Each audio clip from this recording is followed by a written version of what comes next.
ਨਾਮ। ਵਾਹਿਗੁਰੂ ਸਾਹਿਬ ਜੀ।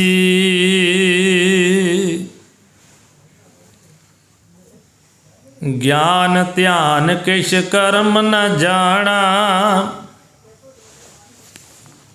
ਸਾਰ ਨ ਜਾਣਾ ਤੇਰੀ। ਸਭ ਤੇ ਵੱਡਾ ਸਤਿਗੁਰ ਨਾਨਕ, ਜਿਨ ਕਲ ਰਾਖੀ ਮੇਰੀ।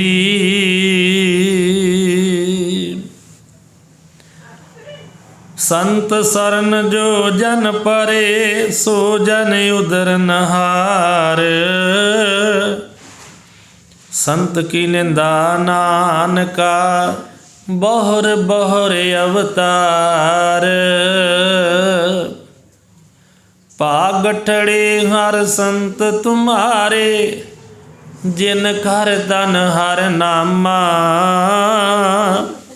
ਪ੍ਰਵਾਣ ਗਣੀ ਸੇ ਆਏ, ਸਫਲ ਤਿਨਾ ਕੇ ਕਾਮਾ।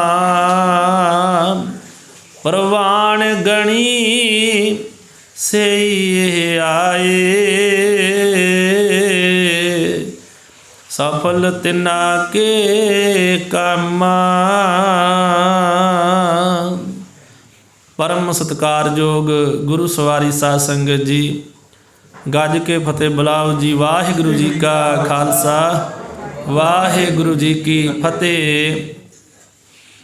ਪਰਮ ਸਤਿਕਾਰਯੋਗ ਸਾਧ ਸੰਗਤ ਜੀ, ਆਪ ਸਭ ਸੰਗਤਾਂ ਵੱਡੇ ਭਾਗਾਂ ਵਾਲੇ ਹੋ, ਜੋ ਰੋਜ਼ਾਨਾ ਸ਼ਾਮ ਨੂੰ ਸ੍ਰੀਮਾਨ ਸੰਤ ਬਾਬਾ ਗੁਰਬਖਸ਼ ਸਿੰਘ ਜੀ ਧਾਰਮਿਕ ਸੰਗੀਤ ਅਕੈਡਮੀ ਦੇ ਵਿੱਚ ਗੁਰੂ ਦਰਬਾਰ ਅੰਦਰ ਆ ਕੇ ਹਾਜ਼ਰੀ ਭਰਦੇ ਹੋ ਅਤੇ ਮਹਾਂਪੁਰਖਾਂ ਦੇ ਜੀਵਨ ਦਾ ਜੋ ਇਤਿਹਾਸ ਹੈ ਸਰਵਣ ਕਰਦੇ ਹੋ। ਅੱਜ 6ਵਾਂ ਦਿਨ ਹੈ। ਆਪ ਜੀ ਨੇ ਕੱਲ੍ਹ ਸਰਵਣ ਕੀਤਾ ਸੀ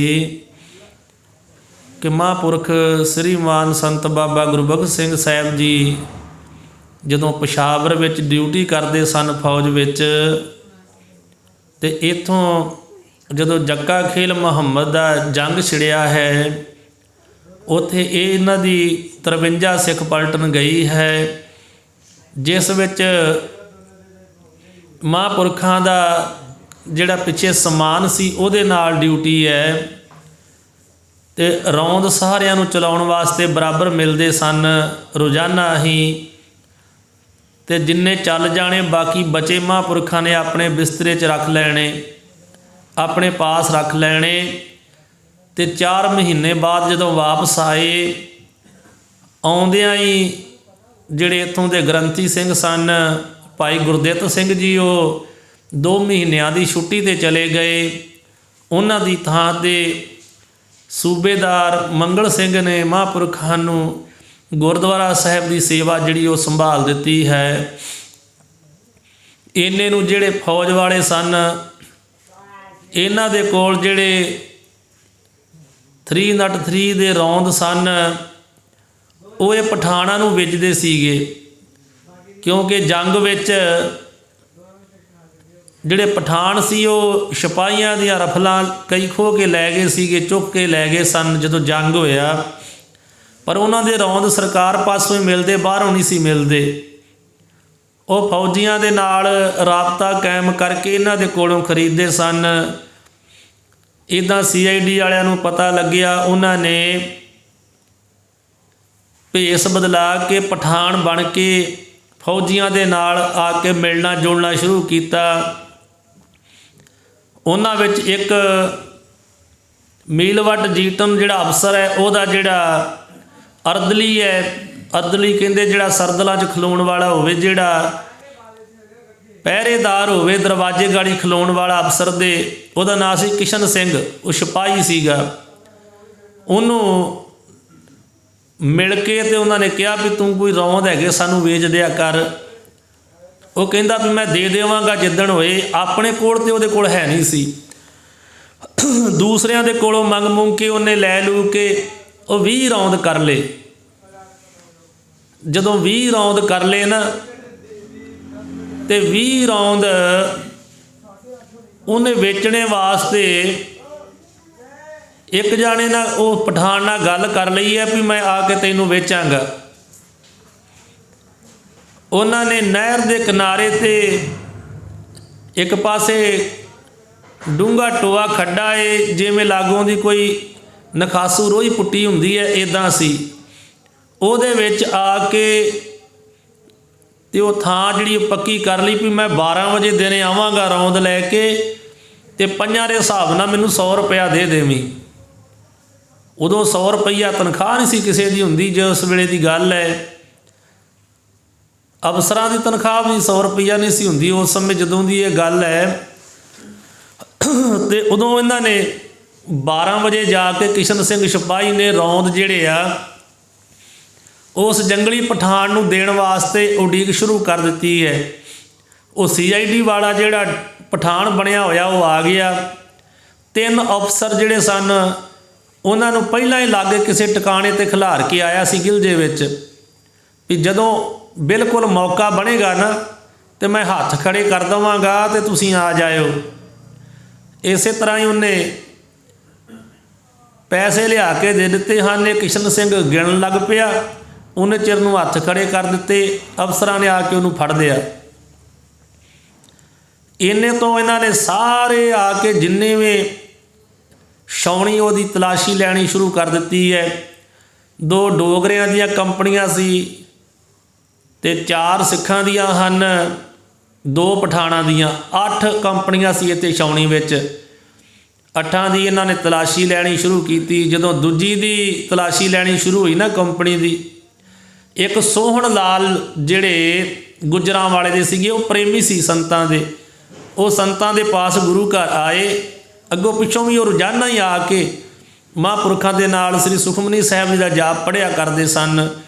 ਅੱਜ ਉਹਨਾਂ ਨੇ ਆ ਕੇ ਸੰਤਾਂ ਨੂੰ ਸਾਰੀ ਗੱਲ ਦੱਸੀ ਵੀ ਇੱਦਾਂ ਫੌਜੀਆਂ ਦੇ ਕੋਲੋਂ ਰੌਂਦ ਫੜਨੇ ਸ਼ੁਰੂ ਹੋ ਗਏ ਹਨ ਤੇ ਉਹ ਇੱਕ ਬੰਦਾ ਫੜਿਆ ਗਿਆ ਹੈ। ਅੱਜ ਸਾਰਿਆਂ ਦੀ ਤਲਾਸ਼ੀ ਹੋ ਰਹੀ ਹੈ। ਤੇ ਸੰਤਾਂ ਨੂੰ ਆਪਣੇ ਬਿਸਤਰੇ ਦਾ ਚੇਤਾ ਆ ਗਿਆ। ਦਬਾ ਦਬ ਉੱਥੋਂ ਨਿਕਲੇ ਬਾਹਰ ਵੀ ਅਸੀਂ ਆਪਣੀ ਬੈਰਕ 'ਚ ਜਾਈਏ, ਪਰ ਅੱਗੇ ਸੰਤਰੀ ਖਲੋਤਾ, ਉਹਨੇ ਜਾਣ ਨਹੀਂ ਦਿੱਤਾ ਵੀ ਨਾ ਇੱਥੋਂ ਕੋਈ ਗਾਂਹ ਜਾ ਸਕਦਾ ਤੇ ਨਾ ਪਿਛਾਂ।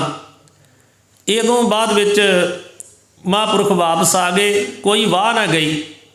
ਫਿਰ ਸਤਿਗੁਰਾਂ ਨੇ ਚਰਨਾਂ 'ਚ ਆ ਕੇ ਅਰਦਾਸ ਬੇਨਤੀ ਕੀਤੀ, ਸੱਚੇ ਪਾਤਸ਼ਾਹ ਜੇ ਤੇ ਮੇਰਾ ਕੋਈ ਕਸੂਰ ਗੁਨਾਹ ਹੈ ਤੇ ਮੈਨੂੰ ਸਜ਼ਾ ਮਿਲਣੀ ਚਾਹੀਦੀ ਹੈ, ਤੇ ਜੇ ਮੇਰੇ ਵਿੱਚ ਮੇਰਾ ਗੁਨਾਹ ਕੋਈ ਨਹੀਂ ਹੈ, ਇਹ ਮੇਰੀ ਕਮਜ਼ੋਰੀ ਜ਼ਰੂਰ ਹੈ ਜਿਹੜੇ ਮੈਂ ਜਮਾਂ ਨਹੀਂ ਕਰਵਾਏ। ਮੈਂ ਉਸੇ ਤਰ੍ਹਾਂ ਬਿਸਤਰੇ 'ਚ ਰੱਖੇ ਰਖਾਏ ਐਨੂੰ ਆ ਗਿਆ ਗੁਰੂ ਘਰ ਨੂੰ। ਇਹ ਮੇਰੀ ਕਮਜ਼ੋਰੀ ਜ਼ਰੂਰ ਹੈ, ਪਰ ਜੇ ਮੇਰੇ ਵਿੱਚ ਕੋਈ ਪਾਪ ਹੈ ਤੇ ਮੈਨੂੰ ਸਜ਼ਾ ਮਿਲੇ, ਨਹੀਂ ਤੇ ਕਿਰਪਾ ਕਰੋ ਜਿੱਦਾਂ ਦ੍ਰੋਪਦੀ ਦੀ ਲਾਜ ਰੱਖੀ ਅੱਜ ਮੇਰੀ ਵੀ ਰੱਖੋ। ਨਹੀਂ ਤੇ ਸਾਰੇ ਕਹਿਣਗੇ ਗੁਰੂ ਘਰ ਦਾ ਗ੍ਰੰਥੀ ਸਿੰਘ ਉਹ ਚੋਰ ਨਿਕਲਿਆ, ਉਹਦੇ ਕੋਲੋਂ 95 ਰੌਂਦ ਫੜੇ ਗਏ। ਇੱਧਰ ਮਹਾਂਪੁਰਖਾਂ ਨੇ ਅਰਦਾਸ ਕੀਤੀ ਹੈ, ਉੱਧਰ 8ਵੇਂ ਤੋਂ 7ਵੇਂ 6ਵੇਂ 5ਵੇਂ ਤੋਂ ਦੂਜੇ ਨੰਬਰ 'ਤੇ ਜਾ ਵੜੇ ਹਨ। ਤੇ ਜਿਹੜੇ ਕਮਰੇ ਵਿੱਚ ਮਹਾਂਪੁਰਖਾਂ ਦਾ ਬਿਸਤਰਾ ਸੀ ਉਹਦੇ ਵਿੱਚ ਕੇਰ ਸਿੰਘ ਨਾਮ ਦਾ ਸਿਪਾਹੀ, ਉਹਦਾ ਬਿਸਤਰਾ ਸੀ। ਇਹ 2 ਜਾਣਿਆਂ ਦਾ ਬਿਸਤਰਾ ਸੀ। ਉਹ ਕਿਤੇ ਬਾਹਰ ਗਿਆ ਸੀ ਕਿਸੇ ਜਰਨੈਲ ਦੀ ਗਾਰਡ ਦੇ ਨਾਲ, ਤੇ ਉਹ ਤੇ ਜਿੰਦਰਾ ਮਾਰ ਕੇ ਗਿਆ ਆਪਣੇ ਕਮਰੇ ਨੂੰ। ਤੇ ਅਫਸਰ ਕਹਿਣ ਲੱਗੇ ਵੀ ਆਹ ਕਿਹਦਾ ਕਮਰਾ? ਕਹਿੰਦੇ ਕੇਰ ਸਿੰਘ ਦਾ ਕਮਰਾ, ਉਹ ਅਫਸਰ ਦੀ ਗਾਰਡ ਨਾਲ ਗਿਆ ਏ। ਤੇ ਕਹਿੰਦਾ ਅਫਸਰ ਉਹ ਨਹੀਂ ਮੰਨਿਆ ਤੇ ਜਿੰਦਰਾ ਤੋੜੋ, ਇਹਦਾ ਅੰਦਰ ਵੀ ਚੈੱਕ ਕਰਨਾ ਅੰਦਰ ਕੀ ਹੈ ਇਹਦੇ ਕਮਰੇ 'ਚ। ਪਹਿਲਾ ਨੰਬਰ ਕੇਰ ਸਿੰਘ ਦਾ ਬਿਸਤਰਾ ਤੇ ਕੇਰ ਸਿੰਘ ਦੇ ਜਿਹੜੇ ਉਸ ਵੇਲੇ ਟਰੰਕ ਸੀ ਉਹ ਫੋਲੇ। ਉਦੋਂ ਅੱਗੇ ਮਹਾਂਪੁਰਖਾਂ ਦੇ ਟਰੰਕ ਫੋਲਣੇ ਸੀਗੇ। ਉਹਨਾਂ ਬਿਸਤਰਾ ਉੱਤੋਂ ਥੱਲੇ ਲਾਇਆ। ਜਦੋਂ ਫੋਲਣ ਲੱਗੇ ਨਾ, ਅਜੇ ਗੰਢ ਖੋਲ੍ਹਣ ਲੱਗੇ ਸੀ, ਤੇ ਇੰਨੇ ਚਿਰ ਨੂੰ ਅਫਸਰ ਪੁੱਛਦਾ ਇਹ ਕਿਹਦਾ ਬਿਸਤਰਾ ਹੈ? ਤੇ ਉਹ ਜਿਹੜਾ ਸੂਬੇਦਾਰ ਮੰਗਲ ਸਿੰਘ ਉਹ ਵੀ ਨਾਲ ਹੈ, ਉਹ ਕਹਿੰਦਾ ਜੀ ਇਹ ਜਿਹੜੇ ਇਸ ਵੇਲੇ ਗੁਰਦੁਆਰੇ ਸਾਹਿਬ ਦੀ ਸੇਵਾ ਕਰਦੇ ਗ੍ਰੰਥੀ ਸਿੰਘ ਉਹਨਾਂ ਦਾ ਹੈ। ਆਂਦਾ ਫਿਰ ਗੰਢ ਬੰਨ੍ਹ ਦਿਓ, ਇਹਦੀ ਤਲਾਸ਼ੀ ਨਹੀਂ ਲੈਣੀ, ਇਹ ਗੁਰਦੁਆਰੇ ਸਾਹਿਬ ਦੇ ਗ੍ਰੰਥੀ ਦਾ, ਇਹਨੂੰ ਬੰਦ ਕਰ ਦਿਓ। ਉਹ ਬਿਸਤਰਾ ਖੋਲ੍ਹਣ ਤੋਂ ਬਗੈਰ ਹੀ ਬੰਦ ਕਰ ਦਿੱਤਾ ਤੇ ਤਲਾਸ਼ੀ ਪੂਰੀ ਹੋ ਗਈ। ਸਾਰੇ ਅਫਸਰ ਚਲੇ ਗਏ ਤੇ ਮਹਾਂਪੁਰਖ ਇੱਧਰ ਉਡੀਕਦੇ ਸੀ ਵੀ ਮੈਨੂੰ ਫੜਨ ਵਾਲਿਆਂ ਨੇ ਆਉਣਾ ਹੈ। ਪਰਮੇਸ਼ਰੀ ਅੱਜ ਬਚਾ ਲਏ। ਤੇ ਸੋ ਉੱਧਰੋਂ ਅਫਸਰ ਤੁਰੇ ਜਾਣ, ਮਹਾਂਪੁਰਖ ਇੱਧਰੋਂ ਆਪਣੀ ਬੈਰਕ ਵੱਲ ਨੂੰ ਤੁਰੇ ਆਉਂਦੇ ਆ। ਉਹ ਕਹਿੰਦੇ ਵੀ ਭਾਈ ਜੀ ਤੁਹਾਡੇ ਬਿਸਤਰੇ ਤੋਂ ਦੇ ਵਿੱਚੋਂ ਕੁਝ ਨਿਕਲਿਆ ਨਹੀਂ, ਤੁਸੀਂ ਕਿੱਧਰ ਆ ਰਹੇ ਹੋ? ਮਹਾਂਪੁਰਖ ਕਹਿੰਦੇ ਵੀ ਨਿਕਲਿਆ ਕਿਉਂ ਨਹੀਂ, ਮੇਰੇ ਬਿਸਤਰੇ ਵਿੱਚ 95 ਰੌਂਦ ਆ, ਮੈਨੂੰ ਪਤਾ ਹੈ ਉਹਦੇ ਵਿੱਚ ਰੱਖੇ ਸੀਗੇ, ਉਹ ਉੱਦਾਂ ਹੀ ਰਹਿ ਗਏ। ਉਹ ਕਹਿਣ ਲੱਗੇ ਵੀ ਤੁਸੀਂ ਮਖੌਲ ਕਰਦੇ ਹੋ। ਕਹਿੰਦੇ ਨਹੀਂ ਮਖੌਲ ਨਹੀਂ ਕਰਦੇ, ਸਹੀ ਕਹਿੰਦੇ ਆ। ਉਹਨੇ ਚੱਲ ਵਿਖਾਓ ਫਿਰ। ਜਾਂ ਵਾਪਸ ਗਏ ਅਤੇ ਉੱਦਾਂ ਹੀ 95 ਰੌਂਦ ਵਿੱਚ ਬੱਝੇ ਹੋਏ ਬਿਸਤਰੇ ਦੇ। ਅਤੇ ਉਹ ਵਾਹਿਗੁਰੂ ਵਾਹਿਗੁਰੂ ਕਰ ਉੱਠੇ ਜਿਹੜੇ ਫੌਜੀ ਸੀ। ਕਹਿੰਦੇ ਮਹਾਂਪੁਰਖੋ ਮਹਾਰਾਜ ਨੇ ਬਚਾਇਆ ਜੇ। ਗੰਢ ਵੀ ਖੋਲ੍ਹ ਲਈ ਸੀ, ਪਰ ਅਫਸਰ ਨੇ ਮੌਕੇ 'ਤੇ ਕਹਿ ਤਾ ਵੀ ਨਹੀਂ, ਇਹਦੀ ਤਲਾਸ਼ੀ ਨਹੀਂ ਕਰਨੀ, ਇਹ ਗ੍ਰੰਥੀ ਸਿੰਘ ਦਾ ਬਿਸਤਰਾ ਹੈ। ਸੋ ਮਹਾਂਪੁਰਖ ਉਸੇ ਵੇਲੇ ਇੰਨੀ ਗੱਲ ਸੁਣਦਿਆਂ ਸਾਰੀ ਅਕਾਲ ਪੁਰਖ ਦਾ ਧੰਨਵਾਦ ਕੀਤਾ। ਇੱਥੋਂ ਤੱਕ ਦਾ ਪ੍ਰਸੰਗ ਆਪ ਜੀ ਨੇ ਕੱਲ੍ਹ ਸਰਵਣ ਕੀਤਾ। ਅਗਲਾ ਪ੍ਰਸੰਗ ਆਪ ਜੀ ਸਰਵਣ ਕਰੋ। ਸੂਬੇਦਾਰ ਜਿਹੜਾ ਮੰਗਲ ਸਿੰਘ ਚੰਗਾ ਪ੍ਰੇਮੀ ਸੀਗਾ, ਇਹਨੇ ਸੰਤਾਂ ਦੀਆਂ ਸਾਰੀਆਂ ਗੱਲਾਂ ਸੱਚੀਆਂ ਜਾਣੀਆਂ ਵੀ ਇਹਨਾਂ ਕਿਹੜੇ ਵੇਚਣੇ ਆ। ਉਹ ਜਾਣਦਾ ਸੀ ਇਹ ਲਾਲਚੀ ਨਹੀਂ ਆ। ਉਹਨੇ ਇੱਕ ਭੋਲਾ ਸਿੰਘ ਨਾਮ ਦਾ ਹੌਲਦਾਰ ਸੀਗਾ। ਹੁਣ ਹੌਲਦਾਰ ਨੇ ਸੂਬੇਦਾਰ ਦੀ ਮੰਨਣੀ ਹੈ। ਭੋਲਾ ਸਿੰਘ ਨਾਮ ਦਾ ਇੱਕ ਹੌਲਦਾਰ ਸੀ, ਉਹਨੂੰ ਆਵਾਜ਼ ਮਾਰੀ ਅਤੇ ਉਹਨੂੰ ਉਹ ਸਾਰੇ ਰੌਂਦ ਦੇ ਦਿੱਤੇ ਅਤੇ ਨਾਲ ਕਹਿਣ ਲੱਗਾ ਵੀ ਇਹ ਰੌਂਦ ਸਾਰੇ ਰਾਤ ਦੇ ਸਮੇਂ ਜਾ ਕੇ ਜਿਹੜੀ ਪਿਸ਼ਾਬ ਦੇ ਵਿੱਚ ਪਾਣੀ ਵਾਲੀ ਡਿੱਗੀ ਟੈਂਕੀ ਹੈ ਨਾ, ਇਹ ਸਾਰੇ ਉਹਦੇ ਵਿੱਚ ਸੁੱਟ ਆਵੀਂ, ਡਿੱਗੀ ਦੇ ਵਿੱਚ ਜਿਹੜੀ ਪਿਸ਼ਾਵਰ ਦੇ ਵਿੱਚ ਹੈ। ਸੋ ਇਸੇ ਤਰ੍ਹਾਂ ਉਹ ਭੋਲਾ ਸਿੰਘ ਨੇ ਰੌਂਦ ਲੈ ਲਏ। ਉਹ ਰਾਤ ਨੂੰ ਜਾ ਕੇ ਹਨੇਰੇ ਵਿੱਚ ਵੀ ਇਹ ਕੋਈ ਅਫਸਰ ਜਾਂ ਕੋਈ ਫੜ ਨਾ ਲਵੇ ਜਾਂ ਫੜਾ ਨਾ ਦੇਵੇ, ਉਹ ਰਾਤ ਦੇ ਸਮੇਂ ਜਾ ਕੇ ਉਹ ਸਾਰੇ ਪਾਣੀ ਦੀ ਡਿੱਗੀ ਵਿੱਚ ਸੁੱਟ ਆਇਆ। ਇੱਦਾਂ ਜਦੋਂ ਉਹ ਡਿੱਗੀ ਵਿੱਚ ਸੁੱਟ ਦਿੱਤੇ ਨਾ ਰੌਂਦ, ਅਤੇ ਸੰਤਾਂ ਨੇ ਸਤਿਗੁਰੂ ਦੀ ਮਿਹਰ ਦੇ ਸਦਕੇ ਇਹ ਬਿਪਤਾ ਤੋਂ ਛੁਟਕਾਰਾ ਜਿਹੜਾ ਪਾਇਆ ਜਾਣਿਆ। ਮਹਾਂਪੁਰਖਾਂ ਨੇ ਤਾਂ ਸੋਚਿਆ ਵੀ ਇਹ ਸੱਚੇ ਪਾਤਸ਼ਾਹ ਨੇ ਬਚਾਇਆ ਏ, ਇਹ ਵਾਹਿਗੁਰੂ ਨੇ ਬਚਾਇਆ, ਨਹੀਂ ਜੇ ਬਚ ਨਹੀਂ ਸੀ ਸਕਦੇ। ਕਿਉਂਕਿ ਇਹ ਕੋਈ ਨਿੱਕੀ ਜਿਹੀ ਗੱਲ ਨਹੀਂ ਹੈ, ਕੋਈ ਛੋਟੀ ਗੱਲ ਨਹੀਂ ਸੀ। ਜਿਹੜੇ ਫੌਜੀ ਲੋਕ ਉਹ ਜਾਣਦੇ ਆ ਵੀ ਜੇ ਕਿਤੇ ਰੌਂਦ ਫੜੇ ਜਾਂਦੇ ਤਾਂ ਫਿਰ ਕੀ ਬੀਤਣੀ ਸੀ। ਜਿਹਦੇ ਕੋਲ ਰੌਂਦ ਫੜੇ ਜਾਣ ਉਹਦੇ 'ਤੇ ਕੀ ਵਿਪਤਾ ਪੈਂਦੀ ਹੈ, ਇਹ ਕੇਵਲ ਫੌਜੀ ਲੋਕ ਹੀ ਜਾਣਦੇ ਹਨ। ਇੰਨਾ ਵੱਡਾ ਅਪਰਾਧ ਸੀ ਅਤੇ ਇਹ ਜੁਰਮ ਵਿੱਚ ਫੜੇ ਜਾਣ ਦੀ ਕੀ ਕੁਝ ਹਾਲਤ ਹੋਣੀ ਸੀ। ਪਰ ਸਤਿਗੁਰੂ ਪਾਤਸ਼ਾਹ ਜੀ ਦੀ ਇਸ ਮਿਹਰ ਨੂੰ ਮਹਾਂਪੁਰਖਾਂ ਨੇ ਆਪਣੇ ਉੱਤੇ ਅਨੁਭਵ ਕਰਦਿਆਂ ਸੰਤਾਂ ਦਾ ਜਿਹੜਾ ਚਿੱਤ ਹੈ, ਮਨ ਹੈ ਜਿਹੜਾ, ਇਹ ਉਪਰਾਮ ਹੋਣ ਲੱਗਾ। ਮਨ ਵੀ ਉਹਨੂੰ ਹੀ ਕਹਿੰਦੇ ਆ, ਚਿੱਤ ਵੀ ਉਹਨੂੰ ਹੀ ਕਹਿੰਦੇ ਆ, ਬੁੱਧ ਵੀ ਉਹਨੂੰ ਹੀ ਕਹਿੰਦੇ ਆ, ਹੰਕਾਰ ਵੀ ਉਹਨੂੰ ਹੀ ਕਹਿੰਦੇ। ਚਾਰੇ ਨਾਂ ਇੱਕੋ ਚੀਜ਼ ਦੇ ਹੀ ਆ। ਮਨ, ਬੁੱਧ, ਚਿੱਤ ਅਤੇ ਹੰਕਾਰ, ਇਹ ਇੱਕੋ ਚੀਜ਼ ਹੀ ਆ। ਵਿਚਾਰ ਮਾਲਾ ਗ੍ਰੰਥ ਵਿੱਚ ਆਉਂਦਾ, ਇਹਦਾ ਵਿਸਤਾਰ ਸਾਰਾ ਦੱਸਿਆ ਹੈ। ਵਿਚਾਰ ਸਾਗਰ ਵਿੱਚ ਵੀ ਹੈ, ਵਿਚਾਰ ਮਾਲਾ ਵਿੱਚ ਵੀ ਹੈ, ਜਿਹੜੇ ਵਿਦਾਂਤ ਦੇ ਗ੍ਰੰਥ ਆ। ਮਨ, ਬੁੱਧ, ਚਿੱਤ ਅਤੇ ਹੰਕਾਰ ਇਹ ਇੱਕੋ ਹੀ ਆ। ਇਹ ਨਹੀਂ ਕਿ ਮਨ ਹੋ ਰਿਹਾ, ਬੁੱਧੀ ਹੋ ਰਿਹਾ, ਹੰਕਾਰ ਹੋ ਰਿਹਾ, ਇਹ ਇੱਕੋ ਹੀ ਹੈ। ਇਹਦਾ ਇਕੱਠਾ ਨਾਂ ਹੈ ਚਤੁਸ਼ਟਾ। ਇਹਨੂੰ ਚਤੁਸ਼ਟਾ ਵੀ ਕਹਿੰਦੇ ਵੀ ਚਤੁਸ਼ਟਾ, ਚਾਰ ਚੀਜ਼ਾਂ ਇਕੱਠੀਆਂ, ਇੱਕੋ ਹੀ ਨਾਂ, ਚਾਰ ਹੈ ਅਤੇ ਚੀਜ਼ ਇੱਕੋ ਹੀ ਹੈ। ਸੋ ਮਹਾਂਪੁਰਖਾਂ ਦਾ ਜਿਹੜਾ ਮਨ ਸੀ ਨਾ, ਮਨ ਚਿੱਤ ਉਦੋਂ ਉਪਰਾਮ ਹੋਣ ਲੱਗਾ ਕਿ ਸੱਚੇ ਪਾਤਸ਼ਾਹ ਵਾਹਿਗੁਰੂ ਨੇ ਬਚਾਇਆ ਹੈ। ਹੁਣ ਹਰ ਸਮੇਂ ਚੱਲਦੇ ਫਿਰਦੇ, ਉੱਠਦੇ ਬਹਿੰਦੇ, ਨਿਰਾਕਾਰ ਰੂਪ ਵਿੱਚ ਵਾਹਿਗੁਰੂ ਨੂੰ ਆਪਣੇ ਨੇੜੇ ਹੀ ਜਾਣਦੇ। ਇੰਝ ਲੱਗਦਾ ਵੀ ਜਿਵੇਂ ਸਾਡੇ ਨੇੜੇ ਹੀ ਹੈ। ਇਹੋ ਹੀ ਅੰਦਰੋਂ ਹਾਕਾਂ ਪੈਂਦੀਆਂ ਪ੍ਰਤੀਤ ਹੁੰਦੀਆਂ ਸੀ ਵੀ ਇਹ ਦੁਨਿਆਵੀ ਸਰਕਾਰ ਦੀ ਨੌਕਰੀ ਛੱਡ ਕੇ ਹੁਣ ਸੱਚੀ ਸਰਕਾਰ ਦੀ ਨੌਕਰੀ ਕਰਨੀ ਚਾਹੀਦੀ ਹੈ। ਸਤਿਗੁਰ ਸੱਚੇ ਪਾਤਸ਼ਾਹ ਦੀ ਬਾਣੀ ਅੰਦਰ ਵੀ ਸਤਿਗੁਰੂ ਜੀ ਨੇ ਫਰਮਾਨ ਕੀਤਾ ਹੈ, ਜਿਨ ਗੁਰ ਕੀ ਕੀਤੀ ਚਾਕਰੀ ਤਿਨ ਸਦ ਬਲਿਹਾਰੀ। ਇਸ ਕਰਕੇ ਹੁਣ ਸੱਚੇ ਸਤਿਗੁਰੂ ਦੀ ਨੌਕਰੀ ਕਰਨੀ ਚਾਹੀਦੀ, ਝੂਠੀ ਸਰਕਾਰ ਦੀ ਛੱਡ ਕੇ, ਦੁਨਿਆਵੀ ਸਰਕਾਰ ਦੀ ਨੌਕਰੀ ਛੱਡ ਕੇ ਸੱਚੀ ਸਰਕਾਰ ਦੀ, ਵਾਹਿਗੁਰੂ ਦੀ ਨੌਕਰੀ ਕਰਨੀ ਚਾਹੀਦੀ ਹੈ। सो इस उपराप्त विच ही कुछ दिन जिहड़े है ना वो लंघ गए, कुछ समा लंघ गया। इदां चितवदियां भी नौकरी छड्ड दईए, नौकरी छड्ड दईए। हुण ऐसा समा आया कि महापुरखां दी जिहड़ी कंपनी वो पलटन है ना, वो पेशावर तो बदल के ते जलंधर आ गई, क्योंकि फौजियां नूं 3 सालां बाद बदल दिंदे आ, किते 5 सालां वास्ते घल दिंदे, 3 सालां वास्ते, 2 सालां वास्ते, इधर उधर जाते रहिंदे आ। 3 साल बाद तो जाना ही हुंदा ना दूजे थां ते। हुण इधरों पेशावर वालों बदली हुई है, सारी कंपनी सारी पलटन इन्हां दी जलंधर आ गई है। पेशावर विच विचारदे रहे नौकरी छड्ड दईए, चलो समा लंघदा गया है। सूबेदार मंगल सिंह बड़ा प्रेमी है, होर विच फौजी बड़े प्रेमी सी गुरबाणी सरवण करन दे, वो ड्यूटी छड्डण नहीं देंदे। ते इह जलंधर आ गए महापुरख सारी कंपनी दे नाल। ते इत्थे आके ना जलंधर जदों आए, महापुरखां ने इत्थे आके अपना नां कटा दिता। उदों 12 साल हो गए सी नौकरी करदिआं नूं। उम्र महापुरखां दी उदों 32 साल दी हो गई है।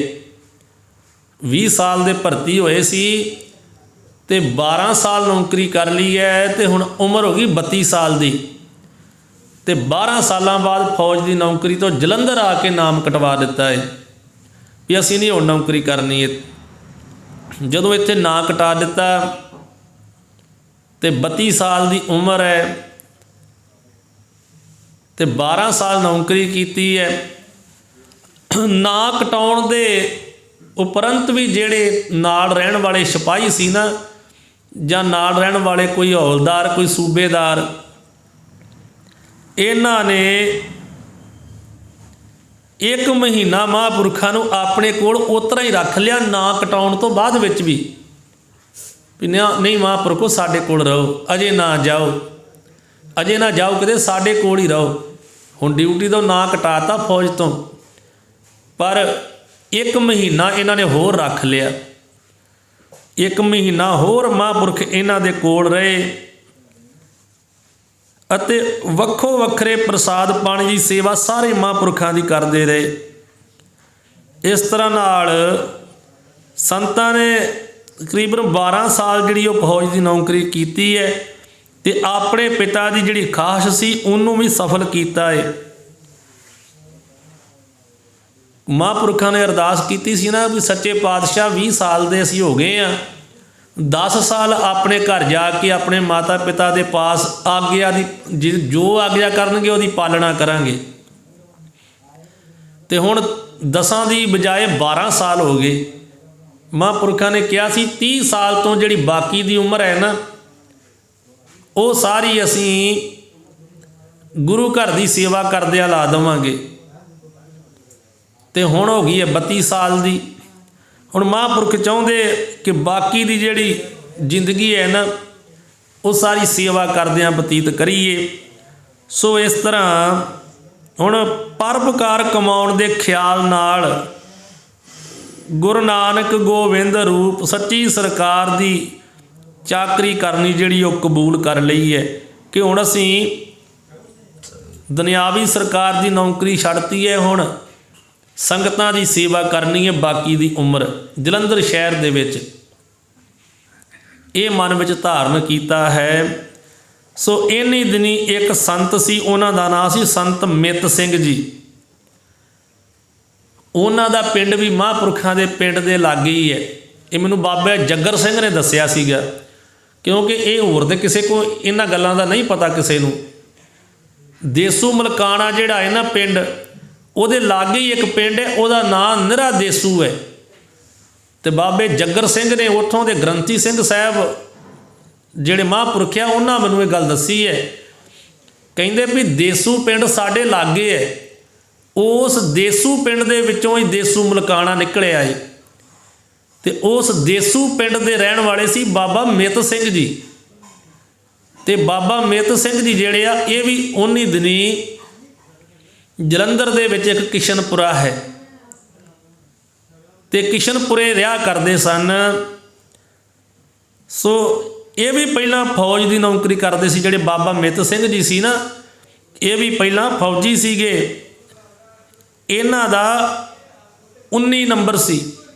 19 ਨੰਬਰ ਦੇ ਵਿੱਚ 19 ਨੰਬਰ ਕੰਪਨੀ ਵਿੱਚ 19 ਸਿੱਖ ਦੇ ਵਿੱਚ ਮਹਾਂਪੁਰਖ 53 'ਚ ਸੀ ਨਾ, 53 ਸਿੱਖ ਪਲਟਨ 'ਚ। ਅਤੇ ਬਾਬਾ ਮਿੱਤ ਸਿੰਘ ਜੀ 19 ਨੰਬਰ ਦੇ ਵਿੱਚ ਜਿਹੜੇ ਡਿਊਟੀ ਕਰਦੇ ਰਹੇ 19 ਸਿੱਖ ਪਲਟਨ ਦੇ ਵਿੱਚ। ਅਤੇ ਇਹ ਬੜੇ ਤਪੀ ਅਤੇ ਗੁਰਮੁਖ ਪਿਆਰੇ ਸੀਗੇ। ਇਹਨਾਂ ਨੇ ਭਾਵੇਂ ਵਿੱਦਿਆ ਦੇ ਬਹੁਤੇ ਗ੍ਰੰਥ ਨਹੀਂ ਸੀ ਪੜ੍ਹੇ, ਵੀ ਬਹੁਤੀ ਵਿੱਦਿਆ ਜਿਹੜੀ ਹੈ ਨਾ ਉਹ ਗ੍ਰੰਥਾਂ ਦੀ ਨਹੀਂ ਸੀ ਪ੍ਰਾਪਤ ਕੀਤੀ। ਜਿਵੇਂ ਮਹਾਂਪੁਰਖ ਦੇ ਬੜੇ ਗ੍ਰੰਥ ਪੜ੍ਹੇ ਸੀ ਨਾ, ਇਹ ਤਾਂ ਪੂਰਨ ਗਿਆਨੀ ਸੀ। ਬੜੇ ਗ੍ਰੰਥ ਮਹਾਂਪੁਰਖਾਂ ਨੇ ਪੜ੍ਹੇ ਆ 20 ਸਾਲ ਦੀ ਉਮਰ ਤੱਕ। ਪਰ ਇਹ ਬਾਬਾ ਮਿੱਤ ਸਿੰਘ ਜੀ ਨੇ ਕੋਈ ਬਹੁਤੇ ਗ੍ਰੰਥ ਨਹੀਂ ਸੀ ਪੜ੍ਹੇ, ਪਰ ਜਪੀ ਤਪੀ ਜਪ ਕਰਨ ਵਾਲੇ ਅਤੇ ਤਪ ਕਰਨ ਵਾਲੇ ਸੀਗੇ ਅਤੇ ਸੂਰਬੀਰ ਬੜੇ ਸੀਗੇ। ਇਹ ਪਲਟਣ ਵਿੱਚ ਸਾਰਾ ਦਿਨ ਅਤੇ ਰਾਤ ਕਈ ਵਾਰ ਸਮਾਧੀ ਲਾ ਕੇ ਬੰਦਗੀ ਕਰਦੇ ਰਹਿੰਦੇ ਸੀਗੇ। ਦਿਨ ਰਾਤ ਹੀ ਫੌਜ ਵਿੱਚ ਹੁੰਦਿਆਂ ਇਹਨਾਂ ਦਿਨ ਰਾਤ ਹੀ ਬੰਦਗੀ ਕਰੀ ਜਾਣੀ ਬਾਬੇ ਮਿੱਤ ਸਿੰਘ ਜੀ ਨੇ। ਅਤੇ ਕਈ ਵਾਰ ਲਗਾਤਾਰ 2-2 ਮਹੀਨੇ ਤੱਕ ਤਪੱਸਿਆ ਹੀ ਕਰਦੇ ਰਹਿੰਦੇ ਸੀਗੇ। ਉਸ ਸਮੇਂ ਇਹਨਾਂ ਦੀ ਇੰਨੀ ਬੈਠਕ ਵੇਖ ਕੇ ਨਾ ਵੀ ਇੰਨਾ ਚਿਰ ਸਮਾਧੀ ਲਾ ਜਾਂਦੇ, ਗੋਰੇ ਅਫਸਰ ਵੀ ਕੰਨਾਂ ਨੂੰ ਹੱਥ ਲਾ ਜਾਂਦੇ ਸੀਗੇ। ਇੱਕ ਗੋਰੇ ਅਫਸਰ ਨੇ ਕਰਨਲ ਸੀਗਾ, ਉਹਨੇ ਬਾਬਾ ਮਿੱਤ ਸਿੰਘ ਜੀ ਨੂੰ ਬੈਰਾਗਣ ਹੁੰਦੀ ਹੈ ਨਾ ਉਹ ਬਣਾ ਕੇ ਦਿੱਤੀ। ਬੈਰਾਗਣ ਹੁੰਦੀ ਆ, ਉਹਦੇ ਉੱਤੇ ਬਾਂਹ ਰੱਖ ਕੇ ਆਸਰਾ ਲੈ ਕੇ ਬੈਠੇ ਰਹਿਣ ਕਿ ਜ਼ਿਆਦਾ ਚਿਰ ਬੈਠਿਆਂ ਕਮਰ ਜਿਹੜੀ ਉਹ ਦੁਖਣ ਨਾ ਲੱਗ ਜਾਵੇ। ਹੁਣ ਚੌਂਕੜਾ ਮਾਰ ਕੇ ਬੈਠੇ ਰਹਿਣਾ ਵੀ ਲੱਕ ਪੀੜ ਨਾ ਹੋਣ ਲੱਗ ਪਵੇ। ਇਸ ਕਰਕੇ ਸਾਧੂ ਜਿਹੜੇ ਆ ਨਾ ਉਹ ਗਾੜੀ ਬਰਾਗਣ ਰੱਖਦੇ, ਲੱਕੜ ਦੀ ਹੁੰਦੀ ਹੈ, ਉਹਦੇ ਉੱਤੇ ਹੱਥ ਰੱਖੇ ਹੁੰਦੇ। ਕਈ ਵਾਰੀ ਤੁਸੀਂ ਫੋਟੋਆਂ 'ਤੇ ਵੇਖੀ ਹੋਊਗੀ, ਜਿੱਦਾਂ ਬਜ਼ੁਰਗ, ਜਿੱਦਾਂ ਬਾਬਾ ਬੁੱਢਾ ਸਾਹਿਬ ਜੀ ਦੀ ਬਜ਼ੁਰਗੀ ਦੀ ਤਸਵੀਰ ਹੈ ਅਤੇ ਉਹਦੇ ਅੱਗੇ ਰੱਖੀ ਹੁੰਦੀ ਹੈ ਬੈਰਾਗਣ, ਅਤੇ ਬਾਬਾ ਜੀ ਬਾਬਾ ਬੁੱਢਾ ਸਾਹਿਬ ਜੀ ਨੇ ਉੱਤੇ ਆਪਣੀ ਬਾਂਹ ਰੱਖੀ ਹੁੰਦੀ ਹੈ, ਉਹਨੂੰ ਕਹਿੰਦੇ ਬੈਰਾਗਣ। ਉਹ ਬਣਾ ਕੇ ਦਿੱਤੀ ਗੋਰੇ ਕਰਨਲ ਨੇ ਬਾਬਾ ਮਿੱਤ ਸਿੰਘ ਜੀ ਨੂੰ। ਅਤੇ ਫੌਜ ਵਿੱਚ ਬਾਬਾ ਮਿੱਤ ਸਿੰਘ ਜੀ ਜਿਹੜੇ ਇਹ ਨਾ ਤਾਂ ਪਹਿਰਾ ਦਿੰਦੇ ਸੀ ਨਾ ਪਰੇਡ ਹੀ ਕਰਦੇ ਸੀਗੇ। ਇਹ ਦੋ ਕੰਮ ਇਹਨਾਂ ਦੇ ਮਾਪ ਸੀਗੇ। ਸੋ ਇਹਨਾਂ ਦੀ ਬੰਦਗੀ ਅਤੇ ਜਪ ਤਪ ਜਿਹੜਾ ਉਹਦੇ 'ਤੇ ਰੀਝ ਕੇ ਬੜਾ ਸਾਰੇ ਸਤਿਕਾਰ ਕਰਦੇ ਸੀਗੇ। ਇਹ ਸੰਤ ਮਿੱਤ ਸਿੰਘ ਜੀ ਜਿਹੜੇ ਆ ਨਾ ਇਹ ਰਹਿਣੀ ਵਿੱਚ ਰਹਿੰਦਿਆਂ ਜਦ ਵਿਰਾਗ ਵੱਧ ਗਿਆ ਤਾਂ ਇਹਨਾਂ ਵੀ ਨਾਂ ਕਟਾ ਦਿੱਤਾ ਸੀਗਾ। ਬਾਬਾ ਮਿੱਤ ਸਿੰਘ ਜੀ ਇਹ ਪਿੰਡ ਇਹਨਾਂ ਦਾ ਵੀ ਮਹਾਂਪੁਰਖਾਂ ਵਾਲਾ ਹੀ ਹੈ, ਲਾਗੇ ਹੀ ਪਿੰਡ ਹੈ, ਦੇਸੂ ਮਲਕਾਣੇ ਦੇ ਲਾਗੇ ਹੀ ਉਹ ਪਿੰਡ ਹੈ ਦੇਸੂ। ਹੈਗੇ ਵੀ ਉੱਥੋਂ ਦੇ ਸੀਗੇ ਅਤੇ ਹੈਗੇ ਜਪੀ ਤਪੀ, ਅਤੇ ਇਹ ਵੀ ਫੌਜ ਵਿੱਚ ਸੀ। ਇਹ ਵੀ ਨਾਂ ਕਟਵਾ ਕੇ ਆ ਗਏ ਸੀਗੇ। ਜਦੋਂ ਬਹੁਤਾ ਵੈਰਾਗ ਵੱਧ ਗਿਆ ਨਾ ਜਪ ਤਪ ਕਰਦਿਆਂ ਇਹਨਾਂ ਵੀ ਨਾਂ ਕਟਵਾ ਦਿੱਤਾ। ਅਤੇ ਇਹ ਕਿਸ਼ਨਪੁਰੇ ਇੱਦਾਂ ਆਏ। ਇੱਕ ਕਿਸ਼ਨਪੁਰੇ ਦਾ ਭਾਈ ਹਰਨਾਮ ਸਿੰਘ ਸੀਗਾ, ਇਹਦਾ ਪਿੰਡ ਕਿਸ਼ਨਪੁਰਾ ਸੀਗਾ ਭਾਈ ਹਰਨਾਮ ਸਿੰਘ ਦਾ। ਇਹ ਮਹਾਂਪੁਰਖ ਬਾਬਾ ਮਿੱਤ ਸਿੰਘ ਨੂੰ ਇਹ ਕਿਸ਼ਨਪੁਰੇ ਲੈ ਆਇਆ ਇਹ ਜਲੰਧਰ, ਅਤੇ ਇੱਥੇ ਇਹਨਾਂ ਨੇ ਆ ਕੇ ਗੁਰਦੁਆਰਾ ਸਾਹਿਬ ਬਣਵਾ ਦਿੱਤਾ ਕਿਸ਼ਨਪੁਰੇ। ਅਤੇ ਬਾਬਾ ਮਿੱਤ ਸਿੰਘ ਜੀ ਇੱਥੇ ਰਹਿਣ ਲੱਗ ਪਏ ਅਤੇ ਆਲੇ ਦੁਆਲੇ ਦੇ ਲੋਕ ਪਿੰਡਾਂ ਦੇ ਆ ਕੇ ਅਤੇ ਬਾਬਾ ਮਿੱਤ ਸਿੰਘ ਜੀ ਦੇ ਕੋਲੋਂ ਗੁਰਬਾਣੀ ਸਰਵਣ ਕਰਕੇ ਇਹ ਲਾਭ ਉਠਾਉਂਦੇ ਸੀਗੇ। ਅਤੇ ਬਾਬਾ ਮਿੱਤ ਸਿੰਘ ਜੀ ਜਿਹੜੇ ਆ ਨਾ ਇਹ ਮਹਾਂਪੁਰਖ ਬਾਬਾ ਅਤਰ ਸਿੰਘ ਸਾਹਿਬ ਜੀ ਮਸਤੂਆਣੇ ਵਾਲੇ ਉਹਨਾਂ ਦੇ ਪ੍ਰੇਮੀ ਸੀਗੇ। ਬਾਬਾ ਅਤਰ ਸਿੰਘ ਮਹਾਂਪੁਰਖ ਇੱਥੇ ਆਇਆ ਕਰਦੇ ਸੀ ਕਿਸ਼ਨਪੁਰੇ ਬਾਬਾ ਮਿੱਤ ਸਿੰਘ ਦੇ ਕੋਲ, ਉਹਨਾਂ ਦੀ ਸੰਪਰਦਾ ਦੇ ਸੀਗੇ ਇਹ ਵੀ। ਸੋ ਹੁਣ ਜਿਹੜਾ ਘੜਿਆਲ ਪਿੰਡ ਜਿੱਥੋਂ ਪਹਿਲਾਂ ਬਾਬਾ ਗੇਂਦਾ ਸਿੰਘ ਜੀ ਕੋਲੋਂ ਵਿੱਦਿਆ ਪੜ੍ਹ ਕੇ ਗਏ ਬਾਬਾ ਗੁਰਬਖਸ਼ ਸਿੰਘ ਜੀ, ਉਹ ਵੀ ਜਲੰਧਰ 'ਚ ਉੱਥੇ ਹੀ ਹੈ। ਅਤੇ ਹੁਣ ਭਾਵੇਂ ਉੱਧਰ ਨੂੰ ਜਾਂਦੇ ਪਰ ਇਹਨਾਂ ਨੂੰ ਬਾਬਾ ਮਿੱਤ ਸਿੰਘ ਜੀ ਮਿਲ ਪਏ ਜਲੰਧਰ ਵਿੱਚ। ਅਤੇ ਬਾਬਾ ਮਿੱਤ ਸਿੰਘ ਜੀ ਵੀ ਜਾਣਦੇ ਸੀ ਬਾਬੇ ਗੁਰਬਖਸ਼ ਸਿੰਘ ਸਾਹਿਬ ਜੀ ਨੂੰ, ਅਤੇ ਬਾਬਾ ਗੁਰਬਖਸ਼ ਸਿੰਘ ਜੀ ਵੀ ਜਾਣਦੇ ਸੀਗੇ। ਫੌਜ ਵਿੱਚ ਉਹ ਵੀ ਰਹੇ, ਫੌਜ ਵਿੱਚ ਮਹਾਂਪੁਰਖ ਵੀ ਰਹੇ। ਹੁਣ ਇੱਥੇ ਇਹਨਾਂ ਦਾ ਮੇਲ ਹੋ ਗਿਆ ਏ ਅਤੇ ਬਾਬਾ ਮਿੱਤ ਸਿੰਘ ਜੀ ਇਹਨਾਂ ਨੂੰ ਆਪਣੇ ਡੇਰੇ ਲੈ ਆਏ। ਬਾਬੇ ਗੁਰਬਖਸ਼ ਸਿੰਘ ਸਾਹਿਬ ਜੀ ਨੂੰ ਕਿਸ਼ਨਪੁਰੇ ਲੈ ਆਏ ਆਪਣੇ ਡੇਰੇ। ਕਿਸ਼ਨਪੁਰਾ ਜਲੰਧਰ ਵਿੱਚ ਹੈ ਅਤੇ ਉੱਥੇ ਲੈ ਆਏ ਮਹਾਂਪੁਰਖਾਂ ਨੂੰ ਨਾਲ। ਅਤੇ ਇੱਥੇ ਜਦੋਂ ਮਹਾਂਪੁਰਖ ਆਏ ਨਾ ਤੇ ਇਕਾਂਤ ਵਿੱਚ ਬਹਿ ਕੇ ਸਿਮਰਨ ਕਰਨਾ ਤੇ ਬੜਾ ਪਸੰਦ ਆਇਆ ਮਹਾਂਪੁਰਖਾਂ ਨੂੰ ਇਹ ਸਥਾਨ ਇਹਨਾਂ ਦਾ, ਬਾਬੇ ਮਿੱਤ ਸਿੰਘ ਹੋਣਾ ਦਾ, ਕਿਉਂਕਿ ਇੱਥੇ ਇਕਾਂਤ ਵਿੱਚ ਰਹਿ ਕੇ ਬੜੇ ਖੁਸ਼ ਸੀ ਮਹਾਂਪੁਰਖ। ਜਦੋਂ ਪ੍ਰਸ਼ਾਦਾ ਛਕਣਾ, ਪ੍ਰਸ਼ਾਦੇ ਤੋਂ ਵੇਲ ਪਾ ਕੇ ਬਾਕੀ ਸਾਰਾ ਹੀ ਸਮਾਂ ਸੰਤਾਂ ਦਾ ਬੰਦਗੀ ਵਿੱਚ ਹੀ ਲੰਘਦਾ ਸੀਗਾ, ਤੇ ਜਾਂ ਫਿਰ ਧਾਰਮਿਕ ਪੁਸਤਕਾਂ ਜਾਂ ਗੁਰਬਾਣੀ ਪੜ੍ਹਨੀ, ਗੁਰਬਾਣੀ ਦੀਆਂ ਪੋਥੀਆਂ। ਸੋ ਸੰਤ ਬਾਬਾ ਗੁਰਬਖਸ਼ ਸਿੰਘ ਜੀ ਵੀ ਗੁਰਮੁਖ ਪਿਆਰਿਆਂ ਦੀ ਸੰਗਤ ਵਿੱਚ ਰਹਿੰਦਿਆਂ ਮਾਨਸਿਕ ਰੁਚੀਆਂ 'ਤੇ ਕਾਬੂ ਪਾਉਣ ਲਈ ਬਹੁਤ ਹੀ ਬਲ ਪ੍ਰਾਪਤ ਹੋਇਆ ਇੱਥੇ ਰਹਿ ਕੇ, ਕਿਉਂਕਿ ਇੱਥੇ ਮਹਾਂਪੁਰਖਾਂ ਕੋਲ ਰਹਿ ਕੇ ਨਾ ਮਨ ਖੁਸ਼ ਵੀ ਹੈ ਅਤੇ ਮਨ ਨੂੰ ਇੱਥੇ ਕਈ ਕੁਝ ਪ੍ਰਾਪਤ ਵੀ ਹੋਇਆ ਹੈ ਮਹਾਂਪੁਰਖਾਂ ਦੀ ਸੰਗਤ ਵਿੱਚੋਂ। ਕਿਉਂਕਿ ਸੰਤਾਂ ਦੀ ਬਿਰਤੀ ਜਿਹੜੀ ਇਹ ਵੀ ਵਿਰਾਗੀ ਸੀ, ਅਤੇ ਇਹਨਾਂ ਦਾ ਨਿਵਾਸ ਸਥਾਨ ਵੀ ਇਕਾਂਤ ਵਿੱਚ ਹੋਣ ਕਰਕੇ ਵੱਖਰੇ ਇਹ ਸੰਤੋਖੀ ਸਨ। ਇਸ ਲਈ ਸੰਤਾਂ ਦਾ ਮਨ ਵੀ ਇਹਨਾਂ ਪਾਸ ਰਹਿਣ ਵਿੱਚ ਬੜਾ ਹੀ ਪ੍ਰਸੰਨ ਸੀ, ਅਤੇ ਇਸ ਤਰ੍ਹਾਂ ਨਾਲ ਕਿਸ਼ਨਪੁਰ ਵਿੱਚ ਰਹਿੰਦਿਆਂ ਮਹਾਂਪੁਰਖਾਂ ਨੇ ਕਾਫੀ ਸਾਲ ਬਤੀਤ ਕੀਤੇ ਆ। ਕਿਸ਼ਨਪੁਰੇ ਦੇ ਵਿੱਚ ਰਹਿੰਦਿਆਂ